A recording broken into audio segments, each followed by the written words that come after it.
Messi. Messi. Oh my goodness. Balotelli. Aguero.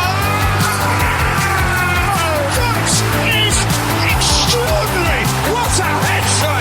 What a head. Back of the net. Hello, and welcome to the Not a Pundit podcast. I am Killian Ginnity, and I'm delighted to be joined as ever by Conor Glennon and Nathan Byrne. It is the reaction to match week 1 of the Premier League. The Premier League is back, gentlemen. And as Salah soared against Ipswich and Arsenal's pickpocket tactics has worked against Wolves, City made Chelsea crumble. Gentlemen, how did we enjoy the first week? Well, I almost enjoyed it as much as that intro. Well done, mate. That was solid. No, it's great to have football back. I mean, it was a good weekend of football, to be fair. Like we can dig into it kind of across the next while, but I think some of it was as expected. There's some nice little surprises in there, but I think it's fair to say that it won't be a boring year. What about you, Nate? Oh, it felt good to have non-stop football on a Saturday and Sunday. It feels like life has reset back to normal. So, I loved it. Some good games. Not the most competitive games, I don't think, but it's only the start of the season, so it can't be too nitpicky. Well, I will admit I was at Electric Picnic, so I am playing catch up. I have caught highlights and results. So I will be relying on you to kind of correct anything that the YouTube montages may have gotten wrong. But Connor, let's start with Newcastle. 1-0 over Southampton. I think Southampton is kind of proving to be a little bit better than the relegation fodder that we expected them. Yeah, absolutely. Like, I mean, it was great to see the boys back in black and white. I mean, the red card really didn't. I mean, it shouldn't have happened, but letter of the law, it definitely was a red card. But I think it's a credit to the team that we lost a man so early and were able to keep the win. Southampton definitely were surprising, though. I think all of us in the predictions for the year had Southampton right down at the bottom, and I don't think it's going to be that obvious. Now, look, it's one game to base it on, but arguably on the day, I think they were better than Newcastle, to be honest. Well, like, just looking at some of the stats of the match, he's had 22% possession. That's what I'm saying. It's poor. Like, as in, like, we got away with it. Yeah, look, we're a man down, and the stats aren't going to be exactly what you want. But like, we had one shot on target. We had 22% possession, 3 corners, 1 offside. Like, that is a team that's camping. Nate, does it kind of show, though, a willingness to be pragmatic and roll with the punches from Howe? Like, is this, rather than trying to play a perfect football all the time, is Howe kind of going back to his roots and just getting results? That's a nice way to put it. Yeah, like, to be fair, the red card didn't help them out. They were backs to the wall at that point, but I still think, like, there should still be a bit more on the pitch. 100%. Even though you're down a man. It's the first opening game of the season. Southampton looked a bit like hungrier. Like, I'd be a tad bit worried after that result, but I also would take comfort in knowing that we got a really early red card. That's kind of what I'm at. Like, it's one of those, like you said, Southampton looked like they'd more fight in them. Yeah, and look, it's their first game of the season in the Premier League, but we were the ones at home. We didn't look at home. And my only positive is, we got the win. And going one man down, we were able to still control the game in some respect, albeit not in the stats. But, all that matters is the result at the end of the day. And like, there was another red card, a record-breaking red card this weekend, which was Ashley Young getting a red card at 39 years old and however many hundreds of days, being the oldest red card in Premier League history, as Brighton trounced Everton 3-0, Nate. I mean, like, if that doesn't sum up Everton as a football club, that Ashley Young, who I hold a lot of respect for, captain of Manchester United at one point, he should not be playing, like, starting Premier League football matches in 2024. Like, it just doesn't make sense to me how a club like Everton are going out and signing, say, a Jake O'Brien for 20 odd million yet. They're relying on 39 That or I didn't 39 year understand. old Like right back. him being parked on the bench. I know it's first game or whatever, but what is that about? And I think like watching them, like Everton could be in big trouble again this season. Like, God forbid that they're not playing their first year in that stadium in the championship. But also on the other hand, Brighton looks something else. Like Yeah, they look like a unit, and some really good signings that like we come to expect of Brighton now. And the manager looks like he fits like a glove. Like I don't know where Brighton are going and getting these managers and players, but like clearly they've got the formula sussed. but it's like any other team in the league. If you told me they had a manager who was 31, you'd be like alarm bells. You'd be like, Yeah. what is going on? But they could bring in a bloke who's 26, never played football in his life, straight up football manager, and he'd probably be good. Like, I don't know, both from a player resource perspective and a coaching resource perspective, they seem to have cracked the code, whether they're using algorithms to decide this, which I'm pretty sure that we've covered in previous episode that they are, but the learning systems they're building to make these decisions and the people who are making the final decision, they're cooking down there. It's very, very like it's amazing to watch Brighton work. From a business perspective and from a footballing perspective, because they play good football, but they have entertaining players as well. Like the likes of Matoma is fun to watch. The way he can just like dazzle going through players. Also, can we just talk about Jason Steele for a minute? Jason Steele could not get a game at Sunderland when we were in League One. He was at one stage behind Lee Camp. He is now keeping clean sheets for the second or third season in a row in the Premier League for Brighton. It just shows you, though, man, that there's certain players built for certain systems. And, Rafa was saying this on Stick to Football, that, you can take a player that you think is working massively at a major European team. Same with a manager. It really depends setup to setup. Like, when he was at Sunderland, there was a major issue that he was not very good with his hands. And Brighton obviously said, you're using the wrong part of his body. And lads, I'm not throwing shots here. Like, other clubs around Brighton's stature must actually sit there with pure jealousy. Like, 100%. like at some point, other clubs are gonna have to crack this code what they're doing. Like, because to me, it hasn't been cracked yet because they keep bringing through these class after class of young players mixed with some experience as well. Like James Milner was starting, Lewis Dunk at the back. Like they've got a good team of experience in there as well. But lads, if you're a Brighton fan, you must be like, it must be a joy to go and watch that team every week because I mean, I would have been nervous at the tail end of last year, the way that managerial exit happened. But, I mean, you definitely have faith again in the leadership off the back of that first game. I know we're waxing lyrical here based off one game, but Christ, they look good.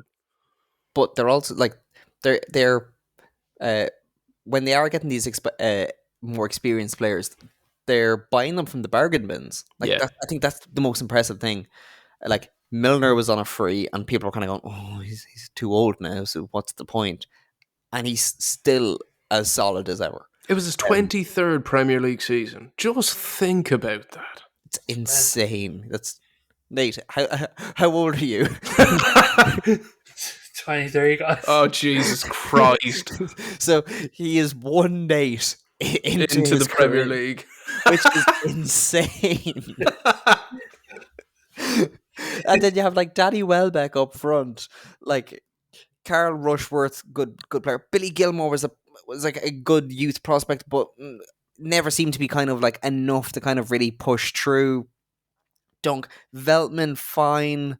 Like this is one of these teams that is just better than the sum of its parts, and it's amazing. And when you look at Everton have individual players. You go, oh, he should be decent enough. He should be fine, and they just can't work together. Michael Keane, Tarkovsky, Young, Dwight McNeil, Harrison, Idrissa Gueye, Decore, Calvert-Lewin. Every one of them, you go, oh, right, yeah, okay, that's fine. They just never seem to mesh, though, and they always, last season they would not have survived if it wasn't for the manager and the likes of Seamus Coleman taking that dressing room by the scruff of the neck. It's as simple as that. I think they'd admit that too. See, I think personally, whether the manager saved them last season, to me, up for debate a bit. But I think on the flip side, the manager this season could be the one that actually brings them down. Like, I just, to me, Everton should not be playing that type of football. I don't know how the fans feel about it and stuff, but like even the makeup of their team, it's a team that can play attacking football. 100%. It like you can't go to me. That's a Sean Dyche team right there. Like so, like you either buy into the manager or you buy into the club philosophy. In my opinion, and to me, Everton look like a team that's confused. Well, we've said this before. Like, fans can want ticky-tacky all they want. Fans don't care as long as you're winning games. They simply, like, I wouldn't even care if you couldn't even define Newcastle's style of play if we were winning games. I could not care. One of the things I have to say about Everton, and I did say at the end, towards the end of last season, when this did start to do good, I think Pickford is like Dyche, which is they only get going when the back's against the wall. So I think after this week, you might even see a couple of more bad performances, but I think you will see things pretty quickly turn around. I think after this, Dyche, like who knows what Dyche was told over the summer. Bearing in mind they have that whole ownership thing still hanging over their heads. Like who's going to buy them this week? Who's going to buy them next week? Oh, they're not going to buy them at all. Who knows? Like was he kind of told here make these players a little bit more attractive? We need to try and get this club going. And then he didn't do that. It didn't work. So now he might just go right. Brexit ball is back and just. I'm a big fan of him. I don't want to speak for you guys, but I've always been a big fan of him. But to me, Sean Dyche works best, like you say, when it's siege mentality. It's us against the world. We need to stay up, or we need to be higher than this team. He's kind of got that Michael Jordan kind of. He only got good when they got points deductions. Yeah, like who else can you say that about? Yeah, lads, like that's my problem with it. Is like he's not a long-term manager for anywhere. Like if clubs are aspiring to like get on the edge of Europe or whatever, like Sean Dyche isn't your man. Like I think it's as clear as day. Is like you bring him in to stop the leak somewhere, but maybe he's just there till the ownership thing improves or something. But like to me, if Everton want to improve and push forward, Sean Dyche isn't the man. Well, realistically, new owners means new manager. It always is. Yeah, I think you're doing a slight disjustice to him. I think he can be a long-term manager, but in the sense that Steve Bruce was back in the day, or Sam Allardyce, it's kind of like you're not expecting them to bring you to Europe. But if you're a team that's coming up or that has been kind of threatened with relegation, bring them in and they'll solidify you. Like if Ipswich was to stay up and McKenna was to be poached next year, I would love Dyche to go there because he would keep them in the league for 2 or 3 years. Yeah, I agree with you have that. enough money, and then you can push on again and get a new manager. Where's Everton as a football club? So, like, when you think Everton now, relegation battlers, like, low, do you mean as the stature of the club? Like as in what would you like? What would you like? We're talking like 4 or 5 seasons now where they're like, yeah, it's grim. Like, if you go as far back as Ronald Koeman, like the players that he was signing was just dire. So it's almost like it's almost like they need a relegation. They do, like 100%. Can they survive that though? You know, I don't know, but That's the to bigger me, issue.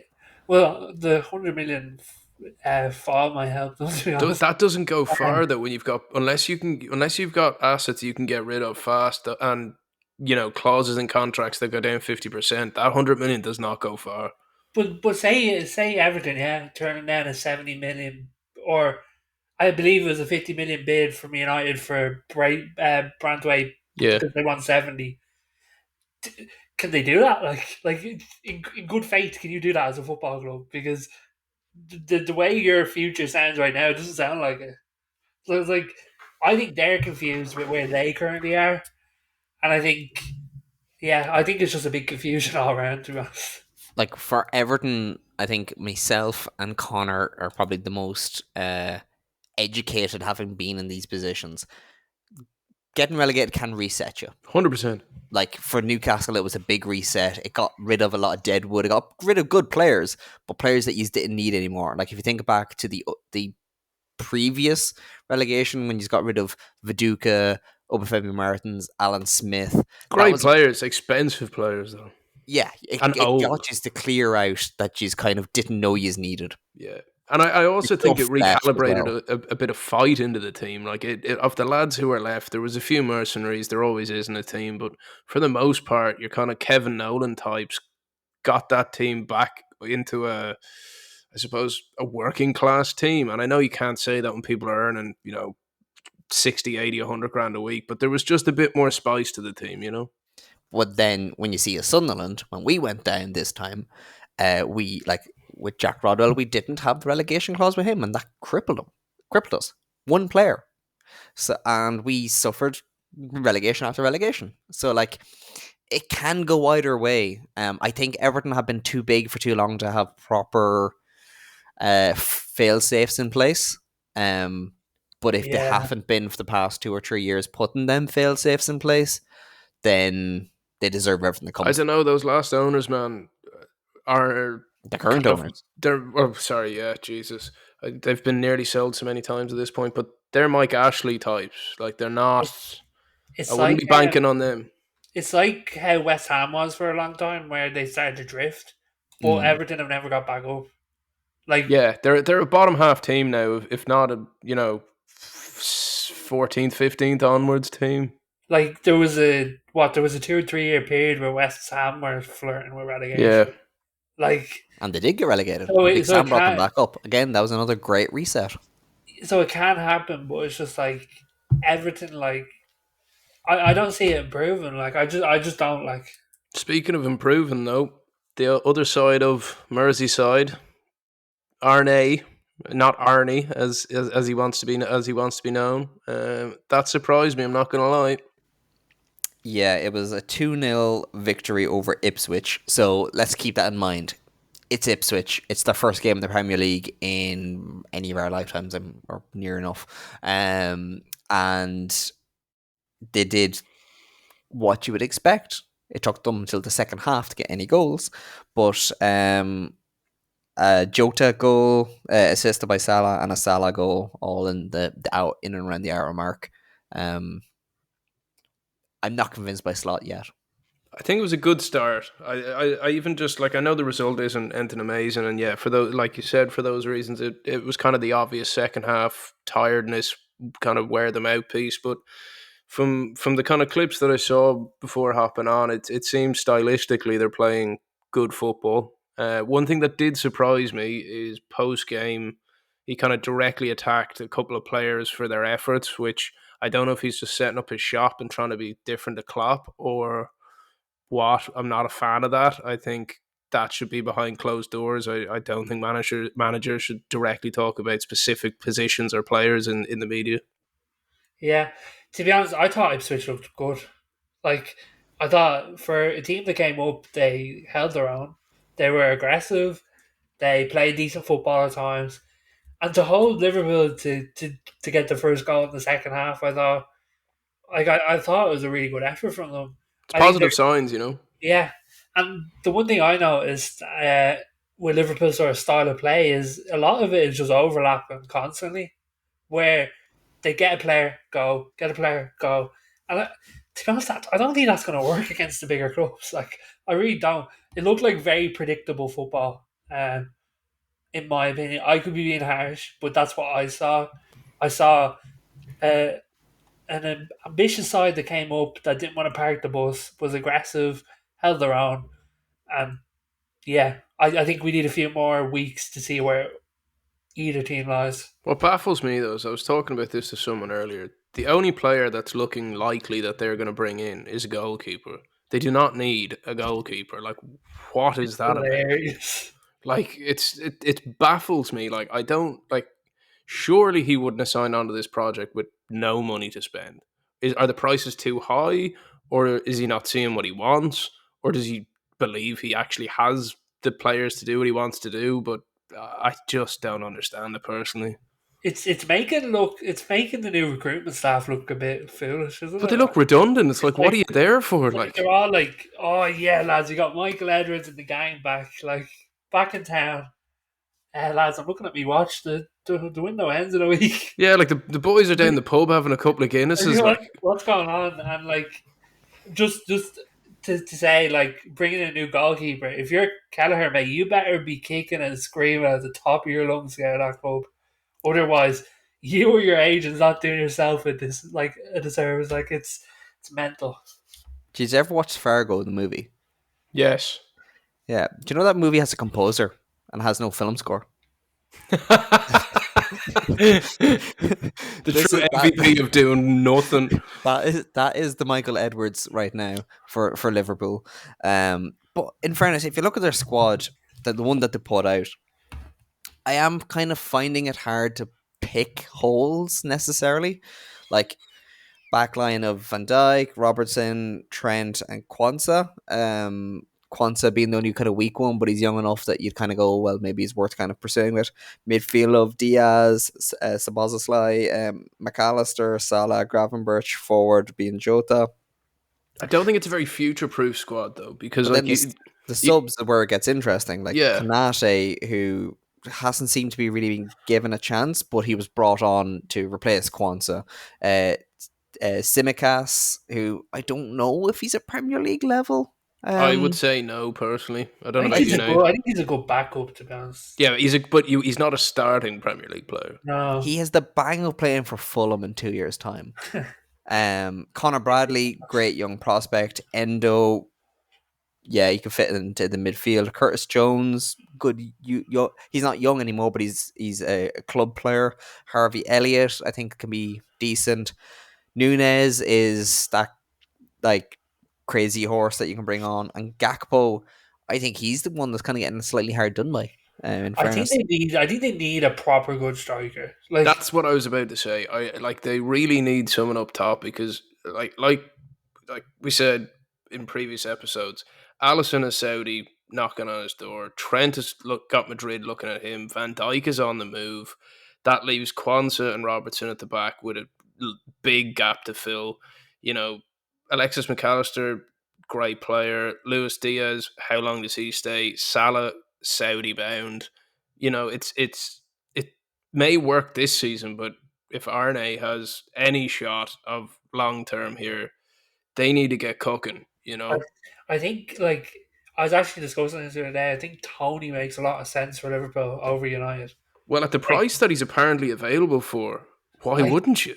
To me, that, like, lads, I've like, Nunes to me is not going to be anything. Like, he's just too erratic. He might do well in another league. I don't think he's made for the Prem. I'd be looking for a striker goals because I 100%. don't think Salah can keep up a goal per game in the Premier League anymore. That's my opinion. Jota, when was the last time we saw Jota play like a proper long string of games? He's also not someone you don't build around Yeah. him. You know, And just to touch back on Conor Bradley, if I was him, I'd probably be looking for a loan. I don't think he's going to get the game time he needs at his age. unless Trent does move. Yeah, I just don't see that happening, do you? I actually do. I think it makes sense for them to have, you know, someone that Bellingham is used to in the spine of the team. I think it makes them more marketable. Not that they need to be, but you know what I mean. That's it. He'll probably need an Irish passport at this rate. But yeah, no, I do see that deal progressing. I think it would take a big move from Liverpool. Like, even financially, he doesn't need, like, he's on a great contract already. I think it's a case of he needs to believe in that team is going to go places, but there's too many players that are possibly leaving for me to think he sticks around. I'm standing by my prediction with them in the sense that I think there's stronger teams that will get ahead of them over the course of the season. I think they have a strong squad. I don't think they have a strong enough squad. Do I see them beating an Arsenal later on in the year? I don't think so. I don't. And probably draw. I feel like Liverpool will go into games like that going a draw's a win. Yeah, and like when you see Newcastle being able to pull off, albeit against Southampton, but a man down Yeah. and being able to play without the ball, well, then suddenly can Liverpool grind out results like that? And I'm just not convinced they can. I will say though, on the Newcastle side of things, like I'm not rose tinted glasses here. Like if we don't have Bruno or Isak on that team, that doesn't happen. We are dependent on a very small core group of players that we'll be lucky to hold on to long term. Not like you have all of the money to replace them as needs be. But we can't spend it because of these bloody FFP rules. But you do have players that are very sellable. Like, would you get rid of Gordon? Because he's been linked with Liverpool throughout the whole summer. Yeah, I mean, that's been floated around. Like when he came into the club, I didn't like how he exited his last club. I think it said a lot about him. I wasn't a fan of him, but it's hard to say he's not a canny player and someone that we need in our system. Does Gordon strike as a Liverpool player? Because he doesn't with me. No, No. I that doesn't feel like a Liverpool move for me. no. I you know what's funny about it? Like before all the madness at Chelsea, I would have said a Chelsea player. Yeah. To be honest, I don't know. Like I can't picture him at any team really, but Liverpool to me, the wingers is the last place you need to touch right now. Wingers and goalkeepers, you're pretty stocked. Yeah, you can go another season without bringing in a winger. Speaking of Tony, by the way, I'd like to think I win my prediction of flop of the year if Tony does go to Saudi, or does that get voided? That gets voided. Yeah. Leaves the league. He gave up before he ever tried.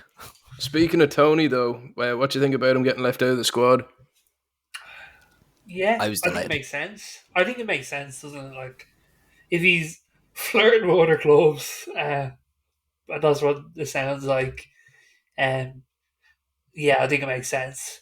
It was always going to be the way. Like if they were going to give him this is what I don't understand. He got the whole hero's welcome that we talked about before when he came back from the ban, and then you bench the dude. Play one game here. You're speaking out both sides of your mouth that doing that as a club. Or does that tell you more about him and his attitude since coming back? Yeah, I mean, I think, look, Jesus, ever since that Stephen Bartlett interview with him happened, I think everyone knew he wasn't hanging around. Sure, he thought he was going to bloody Real Madrid at that point. Former rap battler Stephen Bartlett. He's the player that I wouldn't want to buy him. No, I wouldn't want him either. He's sometimes you need a bastard in your team, but you don't need that bastard to be a prick to your team. You need him to be a Tommy Graverson. You need him to be. I'll even throw Joey Barton in there. You need a Craig Bellamy. You need just a nasty bastard, but not someone who's bad for the squad. Yeah. Like he just seems to talk down to the team that has actually made his name. Well, 100%. Like, sure, you know what? A year ago, people were saying he could go for 80 odd million, and the only reason that Saudi fee was like 50 was because it's Saudi. If that was an English club, that's more like 25. I think Brentford made a mistake in not selling him. They have to now, though. Like, I mean, he's got a year on his deal? So, he either walks out the door free or he makes some coin off him. I think Saudi will suit him. I just think he'd cause absolute anarchy out there. I think he found his level with Saudi. I think with the Saudi thing though, he's gonna suit out there because he can throw the toys out of his pram all he wants because the players around him aren't going to be better than him. Like Brentford have shown since he got the ban that they can play without him. They don't necessarily need him. Mwembu is a very solid forward. He's not a striker, he's a forward. And they're now playing in a system that doesn't necessarily need him. But would we be saying, oh yeah, no, I agree, leaving him on the bench, had Brentford lost that game? I would. Really, even still, because I think for me, as long as he is on your wage bill, juice him. Absolutely get every bit of drop of juice out of him before he's not on your wage bill anymore. I would rather try and get the likes of a Kane Potter confidence, even if it's losing me the first couple of games of the season, than give Ivan Toney a bigger ego than he already has. Because But I would also, rather somebody that's going to fight for the shirt and make other people go, well, I have to prove myself now, rather than a Tony where somebody else might go, well, if he's only getting all the plaudits, why am I going to bother? he's talking to other clubs, so he's going to be like, yeah, maybe I won't sprint that bit harder, because I might pull my fucking ligaments or something. Well, that's also a you fair know what I mean? point. Like, But then you it know, does. But then Talking does to other he? clubs, he has smoke signals going out to them. He's screaming at them. He has an SOS going out of his apartment window. But do you think like he has one eye on? Well, will I just stay at Brentford for the year because then I know I can get a monster sign-on fee as a free agent. Financially, it's more in his interest to stay. I think this was a very not with gentle hint from Saudi. Frank saying, listen, go. If you want to go, go, because I am willing to move on without you. So make your mind up. And I think that'll scare Tony, because after having spent half a year not playing and then not coming and setting the world alight after, this is his last chance. Tony has to know that if he goes to Saudi Arabia that the England national team is gone. Yeah, but I don't think he cares. It's money in the bank. I Fair. think it's gone anyway. Like, anybody that goes to Saudi, they don't care. It's all about money. He only would be getting call ups based on over a year ago's performances. He's done nothing as of recent to justify it. So I think his England career, unless somebody in the Premier League signs him, I think his England career is over, because he either has to leave. Think he's got and cash in the bank from the Euros though, because the minutes he had, he did well. He's a decent player, but I think he's done. Do you think the same, Nate? What are you saying? Yeah, I think pack your bags to Saudi, go make your bag, and we'll be seeing it. We can't move on from that game though without talking about the Eze VAR incident. Like, we're off again. Like, another season, first weekend, and an absolute disaster. Like Connor, talk us through it. So Eze has a free kick, edge of the box, far side on the right. He scores one of the goals of his life, and like straight in from the free kick, hits off the post and in. And by the time the ball's hit the net, the refs called it for a kind of defensive foul. One player stepping on another. Turns out it's the other way round, and he can't do anything about it because VAR can't review it. Like, It's an absolute joke. like we've got every camera at every angle, at every frame rate available. Like, the ref has to let that run. You know, like, Yeah. it's jumping in way too fast, because like I don't even know how he's seen it that fast. Yeah, it's just every little tweak they try to do, they just get it wrong. And the Euros proved you can do it right. You can still be controversial, but you can get it right enough that people aren't going to have these complaints every week. The Euros had instances, Yeah. but I'd argue there was less out of all the games at the Euros than there was in 6 weeks of the Premier League last year. It becomes like it used to be with a bad ref performance. You can have an off day where there might be one or two decisions off. But with VAR, when it's like changing the course of matches, like, But, that's like, the issue. And it's what's- only the English league. What's the referee doing there, calling a 50-50 when a free kick's been taken? But this is what I don't understand. It's like it happened so fast that, like, I watched that clip like 10 times knowing why he called it, and I was like, I couldn't even see it. And lads, it might be an unfair statement for me to say, but I've been saying this for ages, and I said it again the weekend, is some of these refs crave attention. They Like, love it. They you live can for it. You can see it. Like, they want to be the center of attention.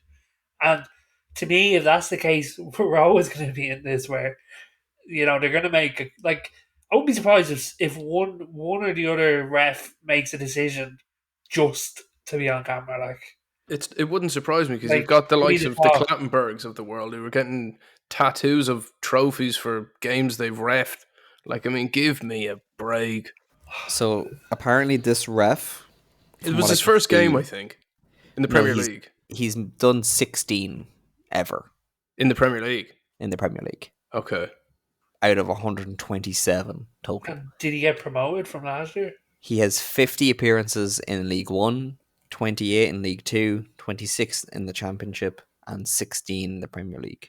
Like, I mean, it doesn't have to be, but this is the problem with it. It's like we judge these refs, as I did there, going, "Oh my god, he's only got 16 Premier League games." Well, he's refed enough games across all levels that that situation could happen anywhere. You know what I mean? Like you Yeah, but either like, know the game or you don't. but like, the worrying thing is like his championship appearances as a ref is like pretty similar to his Premier League ones, which is like, can we not spread this out in a way that like it actually looks like they're being progressed rather than, go on, do 30 games there in League Two, then we'll see you in the Championship, and then straight into the big leagues. Like, It just seems like they need people, but like what? And I don't want to sound like a manager who's doing a post match interview, but like Palace, that point is needed. Every point is needed in the Premier League. Like come the end of the year, that could be massive. With every yeah, place in the Premier League being worth like what 3-4 million quid, that honestly could cost the club 4 million quid. yeah, Yeah. it's not good enough. Like, and I'm sick of like listening to like people that come out and defend refs and go like, oh, like it's human error, this, that, like we're always looking to improve. Where are the improvements? Like, what are you introducing new to VAR to cut down this stuff? Like That's my problem. Is take I'm a steps. big fan of VAR. I think it can work, as shown by every other major league in Europe. Is that the tech guy in you though, or is that genuinely as a football guy in you? No, I think it can work. Look at rugby. I think it can work. I just think the system needs to be in place for it. And it's just this English mentality of like, I don't know if they just don't want to get rid of tradition. I don't know what it is. It's like they have some kind of inferiority complex that they can't let a machine do Why the aren't, job better. but like, why aren't they testing new things? Like adding in like new protocols. Like if you see a 50-50 that you're like unsure of, maybe don't call it up in 2 seconds because you might get it wrong. Um, I would prefer if he'd let it run and say the goal had counted and he was like it shouldn't have been a goal and it counted. I'd rather those instances happen than he doesn't even get the chance to see. You and know, I was watching this video of the A League in Australia, and they were using VAR, and your man went over and made a decision. He comes just onto the pitch, and over the intercom, he explains his reason, like live like. live, like over the stadium tannoy. Like he goes, "Goal disallowed. This is the reason." Oh, that's like the NFL when they call a flag and they Yeah, outline as to what the rules are. I mean, it slows it down, which is does annoying, it? but Does it though?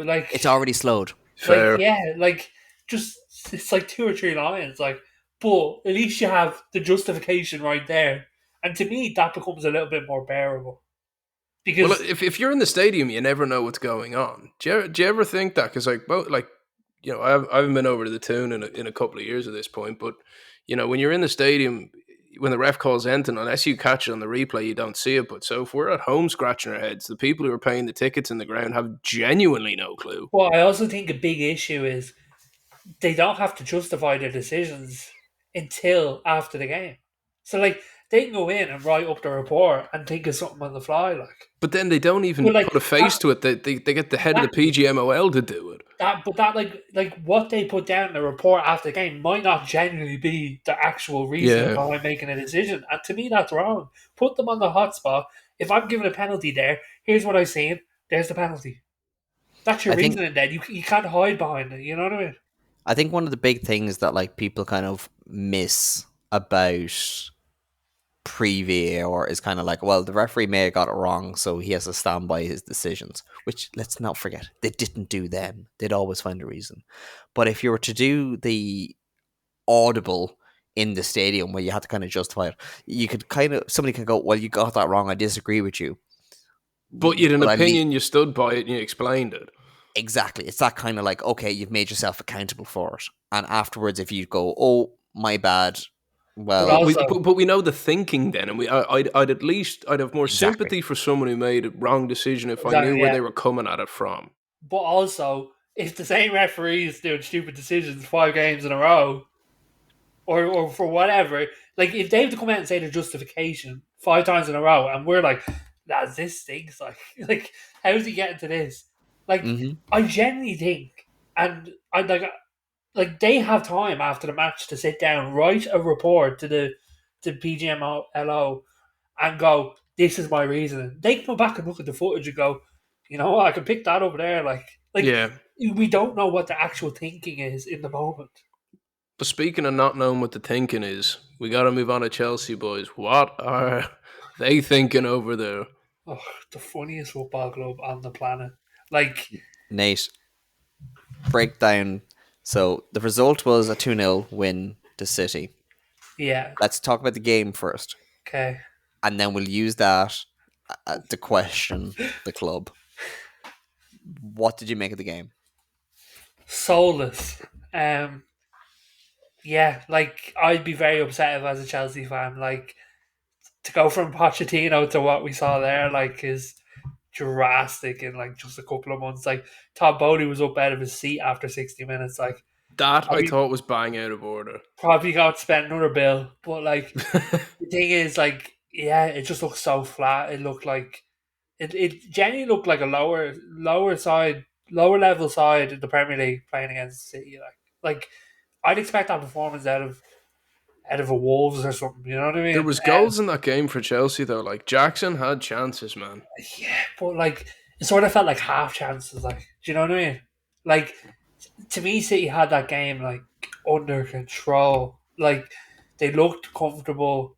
Yeah, like Chelsea, like they're just like the craziest club I think I've ever seen. But when you look at it on paper, and this is why stats sometimes can fool you. Like it looks like an even game. 3 shots on target for Chelsea, 5 for City, 48% possession for Chelsea, 4 corner kicks versus 3, 2 offsides versus 1. Looks like an end to end game, but there's absolutely no chance for them in that game. And when you look at off the field, like the two ones that I have to talk to you guys about because I've been waiting days to discuss this. Sterling for one and Gallagher for the other one. The Sterling one, for me, just to set the station on it, I think it's okay to decide as a new manager that you want to move on and you're a new manager and you want to set the tone. But I think the way he's gone about it has been abominable, but also Sterling's handling of the situation has been abominable. What age is Raheem Sterling? Oh God, I think he's older than he is, but he's probably like 26, 7. 28, 29. Or no, 31, 32, is it? No way. He's 29. He feels like he's been around forever. Yeah. What I thought he was closer to 30 when he went to Chelsea than he actually was. Like he's a very good player that just seems to be cast aside for no reason. But do you agree that the way that Enzo's handling this is like, is he trying to be the big man here? Is he trying to be like, don't mess with me? Well, wasn't the quote via Fabrizio Romano, we don't have 42 players. I have 22 that I'm, and the other 20 are not training with us. Like, you can't do that. Like, that is, he's trying to explain how they're not a basket case while then talking about being a basket case. And like, as a manager, that's insane. Like, don't worry, that's our under 18 team there. Just that's our 23s. Like, I mean, please. Like, I mean, looking at that Chelsea team, I don't like Sterling very much, but I do think he is better than some players that he played in that team. Yeah. But also, he's a lot more effective. Stripping the squad number and giving it to the new guy that just came in. Like, letting them not train. Like this is like, it's schoolboy stuff. It really is. Like, he trains all week. He gets told on a Friday you're not in the match day squad at all. And by Monday or Tuesday, his squad number's been given away and he's told to leave with 4 days left in the window. Or not 4 days left, but you know what I mean? Yeah, it's like, I don't think it's acceptable, like, what that clubs do. Like I genuinely think like the Premier League need to intervene, like, and go, like, you can't just treat players like that. Well, like, it's like it's not unfair dismissal. I don't want to bring that into it, but like you can't treat people like that. And what I find crazy about the whole thing was he went from being their only bright spark. Like, I thought it was an odd signing anyway, but he went from being the only bright spark that Chelsea had, kind of going, okay, well, at least Sterling might grab us a result here, to just being persona non grata. Like, this is a guy who very, very recently was a key player for England, who wasn't even in the discussions for the Euros. No. There was no thought of him. He was forgotten. And fans didn't even kick up about it. I don't think fans realized. Yeah. I didn't realize. Yeah. It was just like, oh yeah, actually, he still plays. So like, I hope for Sterling he gets a move. Where does he go, goes- though? You know? He has to take a wage cut. If he wants to stay on reasonable money, I think he'd go to Italy. I think I think could he do goes quite from well. England. So, like, you don't think anyone in England goes in? I think somebody in England should. I don't think they will. I think City should get him back. Like, to be honest, I think there's probably worse better, moves. he's probably better than Grealish. I mean, yeah. They wouldn't because of his age. Yeah, But I know what you mean. Like, for them, it wouldn't. Like, I'd rather have him than Savinio. Yeah. At But least in the short term. do you want to know Yeah. a genuinely mind-boggling stat? Yeah. mm, So, Chelsea under Todd Bowley have spent 1.32 billion. Okay, Manchester United, in the history of English football, has spent 2.71 billion. And he's been there, what, since 23, 2? 2, I think. So in 2 years, he has spent just shy of half of what Manchester United has spent in their entire history. If they don't get nailed to the cross by FFP, the whole game's gone. FFP, are you there? Like, can someone, New phone, who dis? Yeah. can someone reply, please? Like, it's mind-boggling. Like, they're just under 200 million from what Newcastle spent in their entire history. It's, Just under 700 million from what Arsenal spent in their entire history. Sure, isn't it half of what Chelsea have spent in their history? Half of what Chelsea has spent, just half of what Man City has spent, 800 million off what Liverpool has spent in their. This is the club's entire histories. it's beyond words, and like it's the same thing with the Gallagher thing. You know, it's whatever you think of Gallagher as from a playing perspective, we can touch on that after this. But I think, you know, a club in Chelsea's circumstance need homegrown players who are actual fans of the club and young. He is all three. He's a lifelong Chelsea fan. He was arguably one of their best players last year. He had a cracking Euros for the minutes that he had.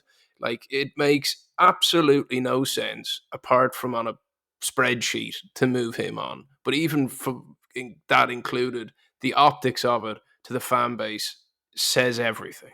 Lads, if I was a Chelsea player, I would be on my hands and knees to my agent going, get me out of this place. I don't care if I have an 8-year contract. Like, you're just going to sink. Like, there's too many players to compete with. But it has to get to a point where, like, financially, like, if they miss Champions League, what happens? To be honest, How do they keep attracting players? Because it's 8-year contracts. No, That's but how are players going? Do you know what's going to be class? Not playing. in a packed gym that no one can move in. I saw a funny meme. It was like, going to your local gym at 7 p.m. It's just like the whole Chelsea squad. Like, it literally is. Like, I think the mental thing is like, also, like, as a rival fan, you're almost like, please don't transfer ban them. We want them to spend more money. Like, Yeah, keep but- spending money. And like, even on the Gallagher one though, like the thing that even confuses me more on it, and I'm interested to see your takes on this, but like Gallagher, like I said, one of the best players last year, they force him out and bring in a player in João Felix who didn't perform well for them. They let go, and they're like, oh yeah, here's a 6-year deal. Like, it genuinely, it's like an 8-year-old's at the top of the table, you know. It's like, Are we sure Bowley isn't an Arsenal fan? In disguise, yeah. Because like I've never seen a team buy and get worse in that way.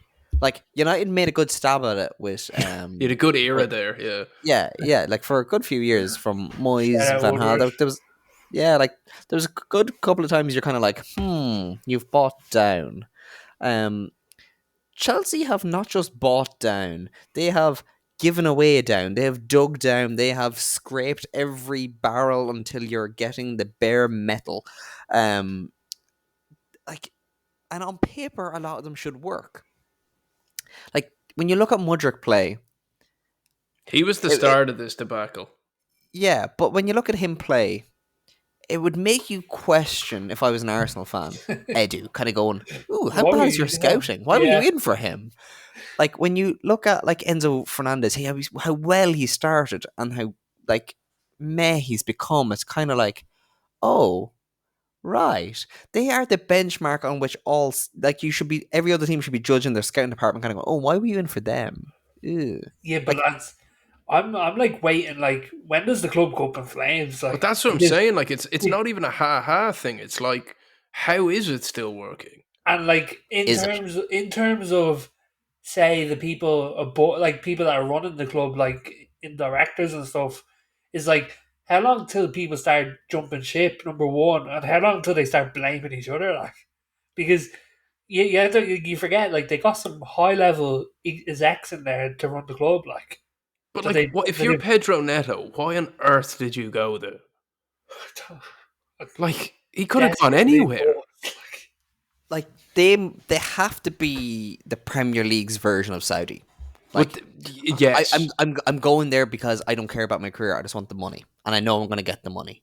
where Like, are they getting the money from? but that's the thing. Like, and I know, we've talked about it on the pod before, like the financial gymnastics that they did with the women's team to, cover off the hotel. balance sheet. I should say allegedly, just to cover ourselves. Famous hotel. But like, it's it again allegedly looks like a Ponzi scheme. It genuinely bangs of a Bernie Madoff type operation. I don't know how it's still functioning.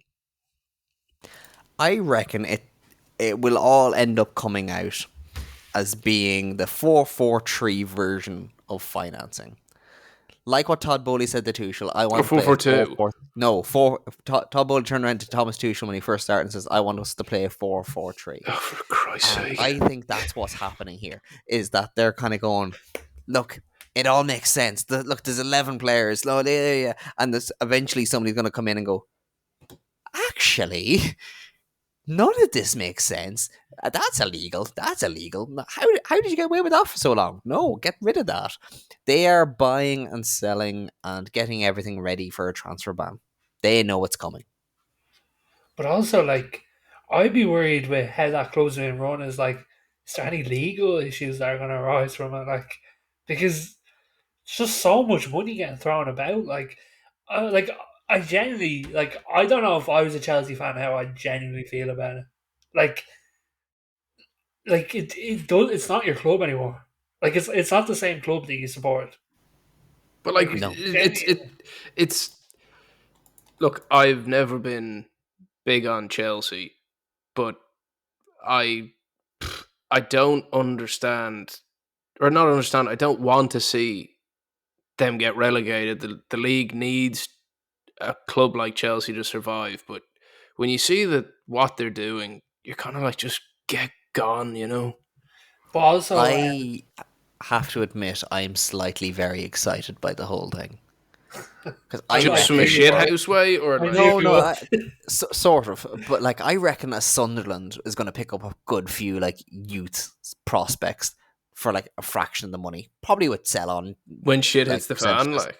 when shit hits the fan. We're going to pick up the likes of an Omari Kellyman, that kind of a player, and get them for small money, like what we've been kind of doing anyway. But that we'll either when we're about to win the championship or when we're back in the Premier League, and we're just going to get all these class little players, take a year or two, and they're going to be worth 40, 50, 60 million, and then Chelsea, under whatever oligarch they get next, are going to buy them back. Now, I for have to say, cheap money. we're not a Premier League only podcast. How did your bag of bastards get on over the weekend? Oh, Sunderland's coming back to the Premier League next year, so it's going to be class. Yeah. We won 4-0 this weekend in 4. game week 2. I remember seeing you 1-0 up before. Yeah, we had our young striker Mienda from Spain, who a lot of people were kind of like, "Ooh, don't know if he's gonna be there," because there's a lot of question marks over whether we're signing strikers or not. He scored 2 goals. Luke O'Nien is amazing in the championship. Jack Clark is just unbelievable. Dennis Serkin, Irish eligible, got a goal and an assist. So everything's looking up Millhouse. We got Joe Bellingham to sign a new contract as well. Yeah, I thought that was Um, crazy. Yeah, got Jesus, I did not is know that. How long do you sign him for? Well, is he? 28. Well, are you just signing him so that when it comes to selling him, you're just able to up the fee?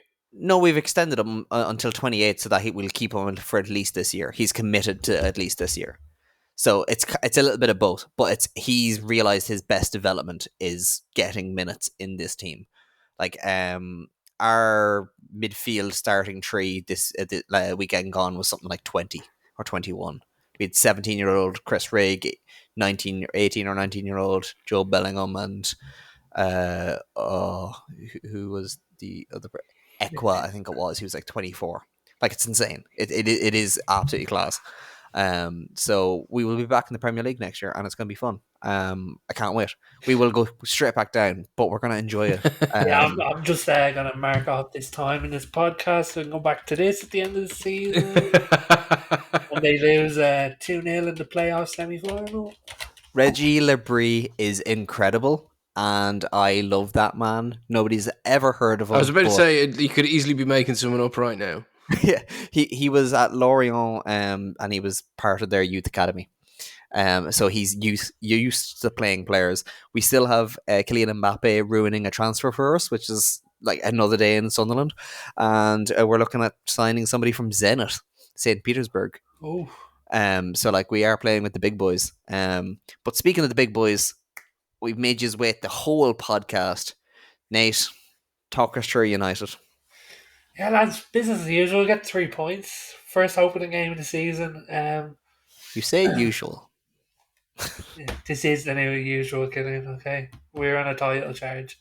But genuinely, 1-0, not a flattering result. We got the job done. It probably could have been more, but I genuinely thought we played really good football. Which I could not say for last season. So I was very happy with how we played. Mazarawi had a unreal game. He's looking like an absolute bargain at 12 million. Casemiro was like, I think he had the highest expected assists this game week, so he could be back to his normal self. And Xerxes got the goal on his debut, so I didn't see it. What was it? What was it like? it was a low cross in and toe poked in off the front of his foot. It was a great finish. They all count. Yeah, so I'm happy. I think one of our issues is wingers. I think we might have too many wingers currently. We're sort of struggling to fit Ahmad, Garnacho, and Rashford into the team. So I think we have to try and like nail in on one of them. But other than that, like Bruno could have had 2 goals, and Kobe Mainoo just as cool as ever. Like, what a guy! That man's young Zidane. Even Scholes said it. Oh, mate, he's gone to the top. Like, I don't know what other way to say it. Like, On the winger issue though, like he's have a lot of football to play this season. yeah, Like there is Europe and all that. Have you noticed any difference in how Ten Hag is setting up this year versus last year? Is he adjusting to new players, or is the new players adjusting to his formations? I don't know if he's doing either one. Like, I don't know which one he's doing, but there's a more defined style. So, a lot more carrying off the centre backs, but we're using our wingers to pin them back more, which is promising because for some reason when lower sides come to Old Trafford, they get this buff where they just want to attack all game. Lower sides. Do you hear him? Lads, I'm going to be arguing. I'm talking about United there. But yeah, there was a much more defined. Bruno and Xerxes sort of played off each other when Xerxes came on, which was really good to see. And yeah, there's just like it's more of a build up now rather than kamikaze get the ball up top. So I'm excited to see how it develops. Do you One think thing- Anthony is going to be a victim this year? Who? Anthony. I think he's been a victim since he's got here. I don't see where he like if he stays, he's getting Europa League minutes, I suppose. But if to be honest, lads, I'd rather have kept Palestri than kept Anthony. Alright, I'll say that. R.I.G. Palestri, rest in Greece. To be honest, like now that I'm thinking about it more, and you mentioned it, like Europa League minutes would have been perfect for him. Like him and an Ahmad in the Europa League, Be ripping it up. I'm so excited to see Ahmad in the Premier League this year. He's going to be He's- class. Jenny, I was raving about him even when he was at Sunderland and stuff. But I actually don't think I realised how good he actually is. Like He's one of these players that as soon as he realises, which I think it's happening at United, as soon as he realises he is actually better than most of the players around him, it just switches on and he just becomes amazing. Like I think he got a little bit nervous at United, and now he's looking at Anthony kind of going, "Oh, you're getting minutes." He just needs to keep his yeah, I'm head just though. He needs to. But No, he's got a that's the player that type of needs a guy little he bit of is. he needs a little bit of cockiness. Really? He needs a little bit. Yeah, he does. As soon as he gets that kind of level of confidence, he turns on. He turns into a little magician. Then tries things. That's the difference. And I know I mentioned it before with Palestri or whatever, but he's another player that has low centre gravity that I love. Like I love watching these players where they're low to the ground and can control their body movement much better than like say a taller player can. He's just so fun to watch, and I genuinely think he's going to be an assist machine. Oh, Into he's a goal machine as well. Yeah, Like he's got some what shot in him. Rashford used to do for you from the left, Ahmad can do. Yeah, so I think like we have I think we have really good depth in the attacking area now with wingers, two young strikers. That I'm excited. One of them's gonna have to take the reign this season. I'm excited to see who that is. Mm. And I'm like Mainu, Ahmad, Garnacho, Hoyland, Xerxes. Like that's a really good young core there. One name I'm not hearing is Sancho. Have we found a home for that man? No, but lads, I think last season I made my opinions on Sancho very clear. Mm-hmm. I think once you turn your back on a United jersey, there's no real way back. Like if he stays, he stays. But I don't think I'll ever look at him as the same player as I previously did. Just because I'm sure you use the exact same with your club. If you turn your back on the jersey, Was he forced to? no, like he wasn't forced. Like he wasn't forced to come out and make a statement, was he? Fair. Like he's the one that blew that up, number one. But yeah, so to be honest, I think best case scenario is cash in, get 40 million or whatever for him, and just call it a day. Do you think the likes of a Shea Lacey is going to get any breakthroughs this year? I'm hoping he does. I was actually like he's the one. He's knocking on that door. He's playing under 21s football now and looking like one of the best on the pitch. Like it's just mental. Like he's 16, like, and he's genuinely unbelievable. And he's Irish eligible. Yeah, and I haven't talked. I've had a few chats with him actually over Twitter as well. So he's been like saying how he's properly gunning for the first team. So I think he might get a breakthrough this year. Whether that's anything big or just a few sub appearances, I think he may be on the. Send us his address. I'll get a few pallets of Tato over to Manchester, and we'll get that signature for the Ireland team. We need Agent Nate on it. Yeah. Like he's such an exciting player that I always hype up young players and stuff, but he's one that I've been told about is special. Like more than a Rashford coming out of the youth team, more than a Garnacho. Like this lad is special. So I think if he can get a breakthrough into any match day squad this season, he'll have his moment. It'll buy Ten Hag a lot of buy-in from players. I think from not just players but from fans, that they'll start to go, okay, this is the United we recognise. This is academy. This is theatre of dreams. Let's make this stuff happen. And I think that's kind of where Sancho and Anthony has been rubbing people up the wrong way. These are big fees. They're not turning your back on it, or just not being good enough. I think that kind of stuff pisses fans off. Whereas if you have the likes of a Garnacho, I know he was bought in, but he still did his time. Likes of an Ahmad who went out on loan and is now fighting his way back in. The likes of a Lacey coming through. If you're I good think enough, that. like you're old enough, aren't you? Like, That's the Oh, thing. absolutely. like you But know, I just think that would do a lot to buy in to what Ratcliffe has been talking about this whole time. If he can do that, suddenly people go, okay, this is and Twitter we've would turned go a corner. into meltdown. Twitter would go into if he's named on the bench, Twitter would go into meltdown. But he has been training with the first team, like he is training with the first team. So, guess And what, as seen Twitter? in Sunderland, the youth can win things. Yeah. What have you won? Games. Hearts Yeah. and minds, apparently. Hey, we have a fantastic fan in Jude Bellingham, so it's more than what Newcastle have. Birmingham fan, I heard. Yeah, same.